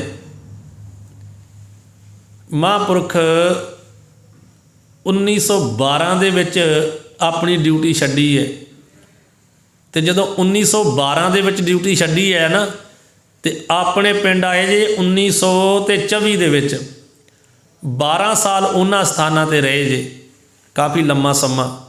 ਸੋ ਹੁਣ ਬਾਬੇ ਮਿੱਤ ਸਿੰਘ ਜੀ ਦੇ ਪਾਸ ਰਹਿੰਦੇ ਆ ਮਹਾਂਪੁਰਖ ਬੜੇ ਖੁਸ਼ ਆ, ਕਿਉਂਕਿ ਇਕਾਂਤ ਦੇ ਵਿੱਚ ਬਹਿ ਕੇ ਜਿੱਥੇ ਕੋਈ ਆ ਕੇ ਬਹੁਤਾ ਤੰਗ ਨਾ ਕਰੇ, ਉੱਥੇ ਰਹਿ ਕੇ ਖੁਸ਼ ਸੀਗੇ। ਫੌਜ ਵਿੱਚੋਂ ਵੀ ਤਾਂ ਹੀ ਨਾਂ ਕਟਵਾ ਦਿੱਤਾ। ਹੁਣ ਇੱਥੇ ਇਕਾਂਤ ਵਿੱਚ ਹੈ, ਅਤੇ ਇੱਕ ਆਪਣੇ ਮਤਬਲ ਦੇ ਸੰਤ ਮਿਲ ਪਏ ਗਾੜੀਓਂ, ਅਤੇ ਹੁਣ ਉੱਥੇ ਰਹਿ ਕਰਕੇ ਖੁਸ਼ ਬੜੇ ਨੇ। ਅਤੇ ਕਿਸ਼ਨਪੁਰੇ ਰਹਿੰਦਿਆਂ ਹੋਇਆਂ ਬਾਬਾ ਗੁਰਬਖਸ਼ ਸਿੰਘ ਸਾਹਿਬ ਜੀ ਨੇ ਇੱਕ ਇੱਥੋਂ ਦਾ ਕੌਤਕ ਆਪ ਲਿਖਾਇਆ ਏ ਬਾਬਾ ਮਿੱਤ ਸਿੰਘ ਜੀ ਦਾ, ਵੀ ਉਹ ਸੂਰਬੀਰ ਬੜੇ ਸੀਗੇ। ਜਦੋਂ ਗਿਆਨੀ ਈਸ਼ਰ ਸਿੰਘ ਨਾਹਰਾ ਨੂੰ ਦਿੱਲੀ ਵਿੱਚ ਮਹਾਂਪੁਰਖਾਂ ਨੇ ਆਪਣਾ ਜੀਵਨ ਲਿਖਾਇਆ ਸੀ ਨਾ, ਉਸ ਵੇਲੇ ਉਹਨਾਂ ਨੇ ਬਾਬਾ ਮਿੱਤ ਸਿੰਘ ਜੀ ਦਾ ਇੱਕ ਕੌਤਕ ਲਿਖਾਇਆ ਏ, ਜਿਹੜਾ ਆਪ ਸੰਗਤਾਂ ਦੇ ਨਾਲ ਸਾਂਝਾ ਕਰਦੇ ਹਾਂ। ਕਿਸ਼ਨਪੁਰ ਦੇ ਵਿੱਚ ਰਹਿੰਦਿਆਂ ਮਹਾਂਪੁਰਖ ਜਦੋਂ ਬਾਬਾ ਮਿੱਤ ਸਿੰਘ ਜੀ ਦੇ ਨਾਲ ਰਹਿੰਦੇ, ਕਹਿੰਦੇ ਇੱਥੋਂ 1.5 ਮੀਲ ਦੇ ਉੱਤੇ ਕਿਸ਼ਨਪੁਰੇ ਤੋਂ ਇੱਕ ਖੋਜਕੀ ਪਿੰਡ ਸੀ। ਖੋਜਕੀ ਪਿੰਡ ਸਰਾਲਾ ਨਾਮ ਦਾ ਪਿੰਡ ਸੀਗਾ, ਖੋਜਕੀ ਸਰਾਲਾ, ਅਤੇ ਉੱਥੇ ਤਕੜੀ ਵਸੋਂ ਹੈ, ਭਾਵ ਤਕੜਾ ਪਿੰਡ ਸੀਗਾ ਖੋਜਕੀਪੁਰ ਸਰਾਲਾ। ਅਤੇ ਖੋਜਕੀ ਪਿੰਡ ਜਿਹੜਾ ਏ, ਇੱਥੇ ਅੱਧੇ ਘਰ ਤੇ ਜਗੀਰਦਾਰਾਂ ਦੇ ਸਰਦਾਰਾਂ ਦੇ ਸੀਗੇ, ਅਤੇ ਅੱਧੇ ਸੀ ਘਰ ਮੁਸਲਮਾਨਾਂ ਦੇ। ਅੱਧੀ ਮਾਲਕੀ ਜਿਹੜੀ ਹੈ ਨਾ, ਅੱਧੀ ਨੰਬਰਦਾਰੀ ਜਿਹੜੀ ਹੈ ਉਹ ਸੀ ਮੁਸਲਮਾਨਾਂ ਦੀ, ਅਤੇ ਅੱਧੀ ਸੀ ਸਰਦਾਰਾਂ ਦੀ। ਇਸ ਪਿੰਡ ਦੇ ਵਿੱਚ ਇੱਕ ਹੇਮਾ ਰਹਿੰਦਾ ਸੀ। ਹੇਮਾ ਉਹ ਖੱਤਰੀ ਸੀ, ਹੇਮਾ ਖੱਤਰੀ। ਇਹਦੀ ਘਰਵਾਲੀ ਜਿਹੜੀ, ਉਹਦਾ ਨਾਮ ਸੀ ਰਾਮਦਈ, ਅਤੇ ਪੁੱਤਰ ਦਾ ਨਾਮ ਸੀ ਨਿੱਕਾ ਰਾਮ, ਅਤੇ ਲੜਕੀ ਜਿਹੜੀ ਉਹਦਾ ਨਾਂ ਸੀ ਲਾਜੋ। ਅਤੇ ਖੱਤਰੀ ਹੈਗੇ ਸੀਗੇ। ਇਹਨਾਂ ਨੇ ਕੀਤਾ, ਜਿਹੜੀ ਲਾਜੋ ਸੀ ਨਾ, ਉਹਨੂੰ ਛੋਟੀ ਜਿਹੀ ਉਮਰ 'ਚ ਹੀ ਵਿਆਹ ਤਾ। ਅਜੇ ਉਹਦੀ ਉਮਰ ਵਿਆਹੁਣ ਦੇ ਯੋਗ ਨਹੀਂ ਸੀ ਹੋਈ, ਉਹਨੂੰ ਪਹਿਲਾਂ ਹੀ ਵਿਆਹ ਤਾ। ਛੋਟੀ ਜਿਹੀ ਹੁੰਦੀ ਦਾ ਵਿਆਹ ਕਰਤਾ ਵਿਚਾਰੀ ਦਾ। ਜਦੋਂ ਉਹਦਾ ਵਿਆਹ ਕਰ ਦਿੱਤਾ ਨਾ, ਅਤੇ ਅਜੇ ਥੋੜ੍ਹਾ ਚਿਰ ਉਹਨੂੰ ਵਿਆਹ ਹੀ ਨਹੀਂ ਹੋਇਆ, ਅਤੇ ਉਹਦਾ ਜਿਹੜਾ ਪਤੀ ਉਹ ਮਰ ਗਿਆ। ਉਹ ਵਿਧਵਾ ਹੋ ਗਈ ਹੈ। ਵਿਧਵਾ ਹੋ ਗਈ, ਛੋਟੀ ਉਮਰੇ ਹੀ ਵਿਆਹੀ ਸੀ, ਅਤੇ ਛੇਤੀ ਉਹ ਵਿਧਵਾ ਹੋ ਗਈ। ਅਤੇ ਭਾਈਚਾਰੇ ਦੇ ਭੈੜੇ ਰਿਵਾਜ ਕਰਕੇ ਇਹਨਾਂ ਨੇ ਹੋਰ ਕਿਸੇ ਥਾਂ 'ਤੇ ਉਹਨੂੰ ਭਾਲਿਆ ਵੀ ਨਾ। ਇਹਦੇ ਪਿਤਾ ਨੇ, ਹੇਮਾ ਜਿਹੜਾ ਸੀ, ਉਹਨੇ ਹੋਰ ਕਿਸੇ ਥਾਂ 'ਤੇ ਇਹਨੂੰ ਬਿਠਾਇਆ ਵੀ ਨਾ, ਕਿਸੇ ਦੇ ਘਰ ਵਸਾਇਆ ਵੀ ਨਾ, ਕਿਉਂਕਿ ਖੱਤਰੀ ਉਦੋਂ ਕਹਿੰਦੇ ਸੀ ਨਹੀਂ, ਇੱਕੇ ਵਾਰ ਵਿਆਹੀ, ਦੋਹਰੇ ਨਹੀਂ ਵਿਆਹੁਣੀ ਕਿਤੇ, ਅਤੇ ਉਹ ਵਿਆਹਿਆ ਨਾ। ਹੁਣ ਉਹ ਪਹਿਲਾਂ ਛੋਟੀ ਸੀ, ਤੇ ਲਾਜੋ ਜਦੋਂ ਜਵਾਨ ਹੋਈ ਐ ਨਾ ਤੇ ਭਿਵਚਾਰਨ ਹੋ ਗਈ। ਭਿਵਚਾਰਨ ਹੋ ਗਈ। ਉਹ ਪਿੰਡ ਦੇ ਹੀ ਇੱਕ ਮੁਸਲਮਾਨ ਨੰਬਰਦਾਰ ਸੀ, ਉਹਦਾ ਨਾਂ ਹੈ ਉਮਰਦੀਨ। ਤੇ ਉਹ ਜਿਹੜਾ ਉਮਰਦੀਨ ਹੈ ਉਹਦੇ ਨਾਲ ਉਹਦੀ ਪ੍ਰੀਤ ਲੱਗ ਗਈ। ਤੇ ਕੁਝ ਚਿਰ ਤੱਕ ਤੇ ਲੁਕ ਛੁਪ ਕੇ ਮਿਲਦੇ ਰਹੇ। ਫਿਰ ਲਾਜੋ ਨੇ ਆਪ ਹੀ ਇੱਕ ਦਿਨ ਨੰਬਰਦਾਰ ਨੂੰ ਕਿਹਾ, ਕਹਿੰਦਾ ਵੀ ਮੈਨੂੰ ਉਹ ਕਹਿਣ ਲੱਗੀ ਲਾਜੋ ਮੁਸਲਮਾਨ ਨੰਬਰਦਾਰ ਜਿਹੜਾ ਉਮਰਦੀਨ ਹੈ ਉਹਨੂੰ ਕਹਿੰਦੀ ਵੀ ਮੇਰੇ ਨਾਲ ਨਿਕਾਹ ਕਰਾ ਲਾ, ਮੈਨੂੰ ਮੁਸਲਮਾਨਣੀ ਬਣਾ ਲਾ। ਤੇ ਉਹ ਵੀ ਹੰਕਾਰ ਵਿੱਚ ਹੈ ਕਿਉਂਕਿ ਮੁਸਲਮਾਨਾਂ ਦਾ ਉਹ ਨੰਬਰਦਾਰ ਹੈ ਤੇ ਅੱਧਾ ਪਿੰਡ ਹੀ ਮੁਸਲਮਾਨਾਂ ਦਾ ਹੈ, ਉਹਨਾਂ ਦਾ ਜ਼ੋਰ ਸੀ ਉਸ ਵੇਲੇ। ਤੇ ਉਹਨੇ ਕਿਹਾ ਵੀ ਠੀਕ ਹੈ ਮੁਸਲਮਾਨੀ ਬਣਾ ਲੈਂਦੇ ਆ। ਜਿਹੜਾ ਉਮਰਦੀਨ ਹੈ ਨਾ ਉਹਨੇ ਲਾਜੋ ਦੀ ਗੱਲ ਮੰਨ ਕੇ ਤੇ ਆਪਣੇ ਪਿੰਡ ਦੇ ਵਿੱਚ ਢੰਡੋਰਾ ਫਰਾ ਦਿੱਤਾ, ਪੀਪਾ ਮਰਵਾ ਦਿੱਤਾ ਹੈ ਚੌਂਕੀਦਾਰ ਦੇ ਕੋਲੋਂ। ਉਹਨੇ ਇਹ ਢੰਡੋਰਾ ਪਟਵਾਇਆ ਹੈ ਵੀ ਫੇਰ ਨਾ ਕੋਈ ਆਖੇ ਕਿ ਐਸਾ ਕੰਮ ਕੋਈ ਚੋਰੀ ਕੀਤਾ ਹੈ ਕਿ ਮੈਂ ਖੱਤਰੀਆਂ ਦੀ ਕੁੜੀ ਦੇ ਨਾਲ ਚੋਰੀ ਵਿਆਹ ਕਰਾਇਆ, ਕੋਈ ਬਾਅਦ ਵਿੱਚ ਨਾ ਆਖੇ। ਤੇ ਜਿਹਦੀ ਕੋਈ ਵਾਹ ਲੱਗਦੀ ਉਹ ਲਾ ਸਕਦਾ ਹੈ, ਕੋਈ ਡੱਕਣਾ ਹੋਵੇ ਤੇ ਡੱਕ ਸਕਦਾ ਹੈ। ਸੋ ਜਦੋਂ ਇੱਦਾਂ ਹੋਇਆ ਉਹਨੇ ਕੀਤਾ ਵੀ ਲਾਜੋ ਨੂੰ ਆਪਣੇ ਨਾਲ ਜਲੰਧਰ ਦੀ ਜੋ ਵੱਡੀ ਮਸਜਿਦ ਹੈ ਮੁਹੱਲਾ ਕਾਜ਼ੀਆਂ ਵਿੱਚ ਲੈ ਗਿਆ ਤੇ ਦੂਜੇ ਦਿਨ ਉਹਨੂੰ ਮੁਸਲਮਾਨੀ ਬਣਾਉਣ ਦੀ ਤਿਆਰੀ ਵਿੱਚ ਰੁੱਝ ਗਿਆ। ਪਹਿਲਾਂ ਮੁਸਲਮਾਨਣੀ ਬਣਵਾ ਕੇ ਨਾ ਉਹਨੂੰ ਤੇ ਫਿਰ ਉਹਦੇ ਨਾਲ ਵਿਆਹ ਕਰਾਉਣਾ ਸੀਗਾ। ਉਧਰ ਇਹ ਕੁਝ ਹੋ ਗਿਆ, ਉਹਨੂੰ ਮਸਜਿਦ ਵਿੱਚ ਲੈ ਗਿਆ। ਜਲੰਧਰ ਨਿਕਾਹ ਦੀਆਂ ਤਿਆਰੀਆਂ ਹੋਣ ਲੱਗੀਆਂ, ਉਹਨੂੰ ਮੁਸਲਮਾਨ ਧਰਮ ਕਬੂਲ ਕਰਨ ਵਾਸਤੇ ਤਿਆਰੀ ਹੋਣ ਲੱਗੀ ਹੈ। ਇੱਧਰ ਲਾਜੋ ਦੇ ਪਿਤਾ ਤੇ ਭਰਾ ਜਿਹੜਾ ਸੀ ਉਹਨੂੰ ਪਤਾ ਲੱਗਾ, ਖੋਜਗੀਪੁਰ ਸਰਾਲਾ ਪਿੰਡ ਦੇ ਵਿੱਚ। ਉਹਨੇ ਕੀਤਾ ਜੋ ਲਾਗੇ ਉਹਦੇ ਪਰਿਵਾਰ ਸੀ ਉਹਨਾਂ ਵੱਲ ਗਿਆ ਵੀ ਮੇਰੇ ਨਾਲ ਆਹ ਭਾਣਾ ਵਰਤਣ ਲੱਗਾ, ਮੇਰੀ ਕੁੜੀ ਮੁਸਲਮਾਨ ਲੈ ਗਿਆ ਹੈ, ਉੱਥੇ ਵਿਆਹ ਕਰਾਉਣ ਲੱਗੇ ਆ, ਨਿਕਾਹ ਕਰਾਉਣ ਲੱਗੇ ਆ, ਮੇਰਾ ਕੋਈ ਸਾਥ ਦਿਓ। ਸਭ ਨੇ ਸਿਰ ਫੇਰਤਾ, ਕੋਈ ਨਹੀਂ ਤੁਰਿਆ। ਸਾਰੇ ਕਹਿੰਦੇ ਵੀ ਨਹੀਂ ਇਹ ਖਤਰਾ ਅਸੀਂ ਕਿਉਂ ਮੁੱਲ ਲਈਏ, ਕੁੜੀ ਤੇਰੀ ਗਈ ਹੈ, ਅਸੀਂ ਖਤਰਾ ਮੁੱਲ ਕਿਉਂ ਲਈਏ, ਸਾਨੂੰ ਖਤਰੇ ਦੇ ਮੁੱਲ ਲੈਣ ਦੀ ਲੋੜ ਨਹੀਂ। ਕਿਸੇ ਵੀ ਇਹ ਗੱਲ ਨਾ ਕੀਤੀ। ਤੇ ਦੂਜੇ ਪਾਸੇ ਜਿਹੜੇ ਮੁਸਲਮਾਨ ਆ ਉਹ ਬੜੇ ਜੋਸ਼ ਵਿੱਚ ਆ, ਉਹ ਜੋਸ਼ ਵਿੱਚ ਆ ਤੇ ਖੁਸ਼ੀ ਵਿੱਚ ਭਰੇ ਉਛਲਦੇ ਪਏ ਆ ਵੀ ਅਸੀਂ ਅੱਜ ਖੱਤਰੀਆਂ ਦੀ ਕੁੜੀ ਵਿਆਹੁਣੀ ਹੈ। ਮਸਜਿਦ ਦੇ ਹੱਦ ਵਿੱਚ ਮਾਸ ਤੇ ਚਾਵਲ ਜਿਹੜੇ ਸੀ ਉਹ ਵੱਡੇ ਵੱਡੇ ਦੇਗਚੇ ਰਿੱਝ ਰਹੇ ਆ। ਨਾਲ ਮੰਜੀਆਂ ਤੇ ਮੇਜ਼ ਤਖਤ ਪੋਸ਼ਾਂ ਦੇ ਉੱਤੇ ਕੁਝ ਮੌਲਵੀ ਮੁਲਾਣੇ ਜਿਹੜੇ ਕੁਰਾਨ ਸ਼ਰੀਫ ਦੀਆਂ ਆਇਤਾਂ ਪੜ੍ਹਦੇ ਜਾ ਰਹੇ ਆ। ਇਹਨਾਂ ਤੋਂ ਵੱਖਰੇ ਲਗਭਗ 5-6 ਹਜ਼ਾਰ ਮੁਸਲਮਾਨ ਜਿਹੜੇ ਆ ਨਾ ਉਹ ਸ਼ਹਿਰ ਦੇ ਜਿਹੜੇ ਜਵਾਨ ਆ ਉਹ ਇਕੱਠ ਮਜਮਾ ਲਾਏ ਬੈਠੇ ਤਿਆਰ ਸਨ ਵੀ ਜੇ ਕੋਈ ਇਹਨਾਂ ਦੇ ਨਿਕਾਹ ਵਿੱਚ ਰੁਕਾਵਟ ਪਾਉਣ ਆਇਆ ਨਾ ਤੇ 5-6 ਹਜ਼ਾਰ ਮੁਸਲਮਾਨ ਮੁੰਡੇ ਉਹਦਾ ਮੁਕਾਬਲਾ ਕਰਨਗੇ। ਇੰਨੀ ਵੱਡੀ ਤਿਆਰੀ ਕੀਤੀ ਉਹਨਾਂ ਨੇ ਵੀ 5-6 ਹਜ਼ਾਰ ਮੁਸਲਮਾਨ ਮੁੰਡੇ ਭਾਲੇ ਆ ਵੀ ਇਹ ਅੰਦਰ ਨਿਕਾਹ ਹੋਣਾ ਮਸਜਿਦ ਦੇ ਵਿੱਚ, ਜੇ ਕੋਈ ਆਵੇ ਤੇ ਫਿਰ ਇਹ 5-6 ਹਜ਼ਾਰ ਜਿਹੜਾ ਮੁਸਲਮਾਨ ਹੈ ਇਹ ਉਹਨਾਂ ਦਾ ਮੁਕਾਬਲਾ ਕਰੇਗਾ। ਇੱਧਰ ਇਹ ਅਡੰਬਰ ਬਣਿਆ ਹੈ, ਉਧਰ ਲਾਜੋ ਦਾ ਪਿਓ ਜਿਹੜਾ ਹੇਮਾ ਹੈ ਉਹ ਬੜਾ ਦੁਖੀ ਹੈ, ਕਲਪਿਆ ਹੋਇਆ ਹੈ। ਇਹਨੂੰ ਜਲੰਧਰ ਵਿੱਚ ਹੋ ਰਹੀ ਇਸ ਤਰ੍ਹਾਂ ਦੀ ਤਿਆਰੀ ਦਾ ਪਤਾ ਲੱਗਾ ਪਰ ਕੋਈ ਪੇਸ਼ ਨਹੀਂ ਜਾਂਦੀ। ਦੇਖ ਕੇ ਆਪਣੀ ਘਰਵਾਲੀ ਤੇ ਆਪਣੇ ਪੁੱਤਰ ਨੂੰ ਕਹਿੰਦਾ ਆਪਣੀ ਕਿਸੇ ਨਹੀਂ ਸੁਣੀ ਪਿੰਡ ਵਿੱਚ, ਚਲੋ ਕਿਸ਼ਨਪੁਰੇ ਚੱਲੀਏ, ਉੱਥੇ ਸੰਤ ਮਿੱਤ ਸਿੰਘ ਜੀ ਹਨ, ਉਹਨਾਂ ਕੋਲ ਚੱਲੀਏ। ਇਹ ਦੋਵੇਂ ਜੀ ਤੇ ਇਹਨਾਂ ਦਾ ਮੁੰਡਾ, ਤਿੰਨੇ ਜਾਣੇ, ਮੁੰਡਾ ਛੋਟਾ ਸੀ, ਮੁੰਡੇ ਨੂੰ ਨਾਲ ਲੈ ਕੇ ਤੇ ਇਹ ਆ ਗਏ ਹਨ ਮਹਾਂਪੁਰਖਾਂ ਦੇ ਪਾਸ ਕਿਸ਼ਨਪੁਰੇ ਸੰਤ ਮਿੱਤ ਸਿੰਘ ਜੀ ਦੇ ਕੋਲ। ਤੇ ਸੰਤ ਮਿੱਤ ਸਿੰਘ ਜੀ ਜਿਹੜੇ ਆ ਨਾ ਉਸ ਵੇਲੇ ਤਕਰੀਬਨ 10 ਵਜੇ ਹੋਏ ਸੀ ਸਵੇਰ ਦੇ। ਤੇ ਮਹਾਂਪੁਰਖ ਜਿਹੜੇ ਆ ਇਹ ਜਿਉਂ ਅੰਮ੍ਰਿਤ ਵੇਲੇ ਤੋਂ ਉੱਠਦੇ ਸੀ ਨਾ ਇਹ 12 ਵਜੇ ਤੱਕ ਕਿਸੇ ਨੂੰ ਮਿਲਦੇ ਨਹੀਂ ਸੀਗੇ। ਜਿਉਂ ਇਹਨਾਂ ਰਾਤ ਨੂੰ 2-2:30 ਵਜੇ ਉੱਠ ਪੈਣਾ, ਇਸ਼ਨਾਨ ਕਰਕੇ ਬੰਦਗੀ ਕਰਨ ਲੱਗ ਪੈਣਾ ਤੇ ਅੰਮ੍ਰਿਤ ਵੇਲੇ ਮਹਾਰਾਜ ਦੇ ਸਤਿਗੁਰੂ ਗੁਰੂ ਗ੍ਰੰਥ ਸਾਹਿਬ ਜੀ ਦੇ ਦਰਸ਼ਨ ਕਰਨੇ, ਨਿਤਨੇਮ ਕਰਨਾ, ਫਿਰ ਬੰਦਗੀ ਕਰਨ ਲੱਗ ਪੈਣਾ। 12 ਵਜੇ ਤੱਕ ਇਹ ਕਿਸੇ ਨੂੰ ਮਿਲਦੇ ਨਹੀਂ ਸੀਗੇ, ਭਾਵੇਂ ਕੋਈ ਵੀ ਆ ਜਾਵੇ ਕਿਸੇ ਨੂੰ ਨਹੀਂ ਮਿਲਣਾ। ਤੇ ਇਹਨਾਂ ਦੇ ਦਰਵਾਜ਼ੇ ਦੇ ਗਾੜੀ ਬੈਠੇ ਹੁੰਦੇ ਸੀ ਮਹਾਂਪੁਰਖ ਸੰਤ ਬਾਬਾ ਗੁਰਬਖਸ਼ ਸਿੰਘ ਸਾਹਿਬ ਜੀ। ਜੇ ਕੋਈ ਅੰਦਰ ਜਾਣ ਵੀ ਲੱਗੇ ਤੇ ਮਹਾਂਪੁਰਖ ਨੂੰ ਜਾਣ ਨਹੀਂ ਸੀ ਦਿੰਦੇ। ਹੁਣ ਇਹ ਹੇਮਾ ਆ ਗਿਆ ਏ, ਅਜੇ ਵੱਜੇ ਆ 10। ਹੇਮਾ ਕਹਿੰਦਾ ਏ ਵੀ ਮੈਂ ਸੰਤ ਮਿੱਤ ਸਿੰਘ ਜੀ ਨੂੰ ਮਿਲਣਾ, ਤੇ ਬਾਬਾ ਗੁਰਬਖਸ਼ ਸਿੰਘ ਜੀ ਕਹਿੰਦੇ ਵੀ ਮੈਂ ਮਿਲ ਨਹੀਂ ਦੇਣਾ।